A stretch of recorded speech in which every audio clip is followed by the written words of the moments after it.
আতিফিয়াল ইসলামকে আমরা এখানে নিয়ে আসবো ইনশাল্লাহ। এবারের পরিবেশনা বিয়ের খুতবা পরিবেশন করছে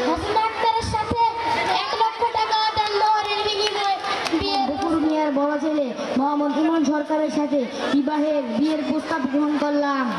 12টা 12:30 বাজে এতখানি সময় আমরা দিতে পেরেছি, আর কয়েক মিনিট দিতে আমাদের ইনশাল্লাহ কষ্ট হবে না। স্বনামধন্য দেশ বরণ্য আন্তর্জাতিক খ্যাতি সম্পন্ন ব্যক্তিত্ব এখানে উপস্থিত হয়েছেন, আপনারা কি একটু এভালুয়েট করতে পারবেন ইনশাল্লাহ? সকলে তো একটু শুকরিয়া জানাই আলহামদুলিল্লাহ। পরিবার আলাদা হচ্ছে, শিশু আসক্ত হচ্ছে, মানুষ বিষণ্ণতায় ভুগছে আর প্রতারণায় সর্বস্ব হারাচ্ছে। আর ভুল তথ্য দিয়ে মানুষকে বিভ্রান্তি সৃষ্টি করেছে, এটা কখনোই সহজ হতে পারে না।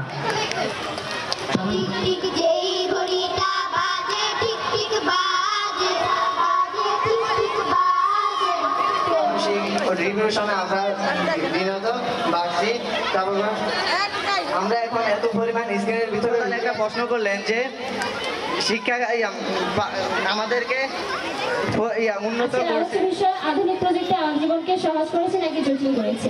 আমি দৃঢ়ভাবে বলছি আধুনিক প্রান্তে বার্তা পাঠাতে পারি।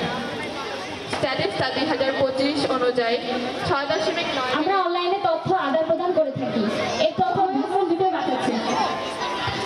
আমরা বিভিন্ন পুরনো ইতিহাস আমরা সংরক্ষণ করতে পারছি, যেমন বই, ভিডিও, ছবি, এরকম অনেক কিছু। আমরা যে তার বাবা দাদারা নাকি পায়ে হেঁটে স্কুল মাদ্রাসায় যেত, সে কেন সাইকেল চালাচ্ছে?